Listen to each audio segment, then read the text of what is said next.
imminent weapons of warfare and warfighters? Is that where we are right now as human beings? Listen, this is exactly why I said Lockheed Martin was very, very rogue back in the days. Like, who thinks about these ideas? Seriously.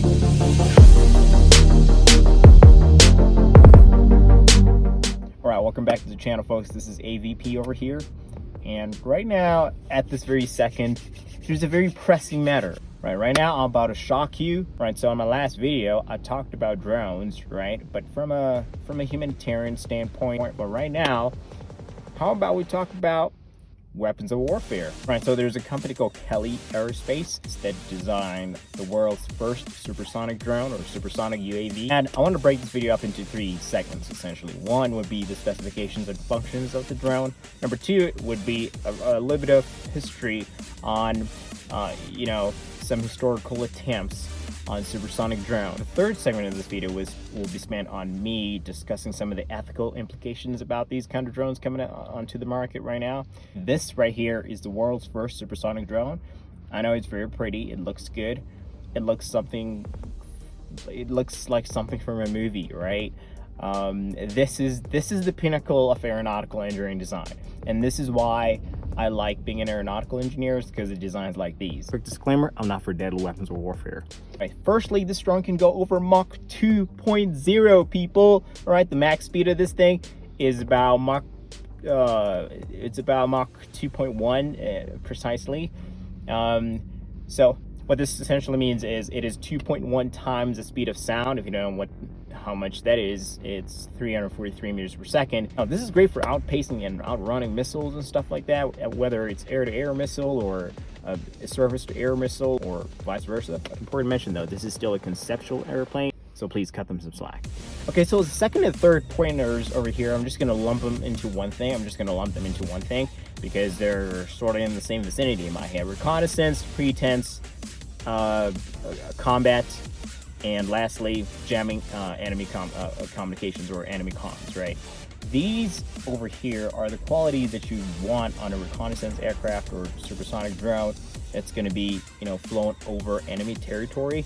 You really want to have it reconnaissance because, you want to be gathering data on what the enemy is working on and use it for, other purposes. Pretense just essentially means that the drone can be used as bait, for in some specific situations, right? And then combat, obviously, you look at this thing right here and you go, first of all, this thing looks super aggressive. There is no realistic airplane I've seen that looks as aggressive as this. F-22, maybe, all right? But this thing right here, I'm telling you, people, I'm looking at this thing and I'm going, jeepers, man. And the other thing about this is you want to be able to jam some communication signals that the enemy is using to communicate with each other, or things like that, right? So that actually gives you plenty and ample of time to strategize, outmaneuver them, or do something within that jamming time frame that you got. So the next one, this is reduced radar cross section and reduced infrared signatures. So these two right here are, I would actually add in a third one over here and say carbon fiber reinforced polymers. Now these three things, carbon fiber reinforced polymers, reduced infrared signatures, and reduced radar cross-section. These three things over here give you what's known as stealth capability, or stealth superiority, right? This means that you can enter enemy territory without the chances of you being detected within that territory or enemy airspace are very low, because carbon fiber reinforced polymers are designed to absorb radar waves. That allows you to reduce the radar cross-section as well, get it smaller, so that on the radar, your airplane appears as if it's a tiny bird or something like that, right? So it gives you that capability, stealth capabilities, right? That's it. It's clearly the fact that these UAVs can actually fly in formation.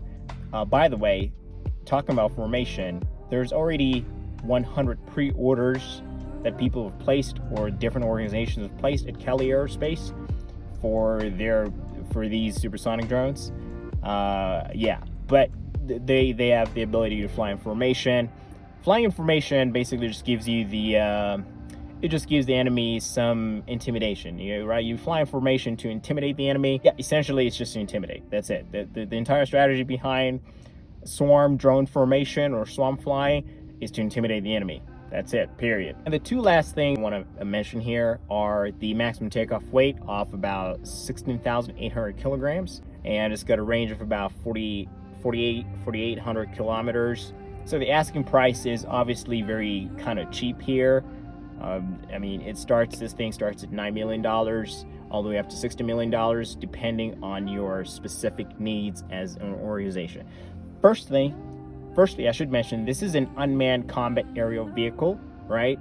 But it's also, I would also add in another term in there and say this is a multi-purpose unmanned combat aerial vehicle, because it could do lots of things, actually one drone. And that's why you got, that different varying asking price in there. From $9 million down to, well, up to $60 million. And the other thing I wanted to mention about this drone is that this is made from the drone has a monocoque design in it, which means that all the loads and stresses are carried on by the single shell skin, essentially, right? This is the first of its kind in the world, I think. I'm not sure. Please inform me on the comments down below if I'm wrong about this. I'm not entirely sure about supersonic drones with monocoque structures. Now, as I mentioned, this drone is entirely made out of carbon fiber, and I mean, how the carbon fiber is laid up and within its different structures, whether it's unidirectional, multidirectional for different material properties, and whether or not the carbon fiber is using a certain type of resin, or whether or not they use pre-preg or whatever, all the manufacturing jargon, essentially, that's some goodie for some other day. Fun fact, carbon fiber, if manufactured well, could possibly last you an infinite number of years. That's just a fact, if designed well. All right, so what about the history of these drones exactly? All right, so let me wind you back a little bit. All right, there's a company called Lockheed Martin. So there's a drone they designed, and they tagged the drone D-21. Okay, so the first version of this drone was mounted on a pylon right at the rear or aft of the M21 aircraft, which was the predecessor to the SR-71 Blackbird, which everybody knows, or if you don't know, pictures will be over here, clear demonstrations, right? So, the D-21 drone, right at the back of it. The entire purpose of the drone was to be dropped at a very high altitude, fly at supersonic speeds, right? And it had a high-speed, high-resolution camera that could capture images over enemy territory.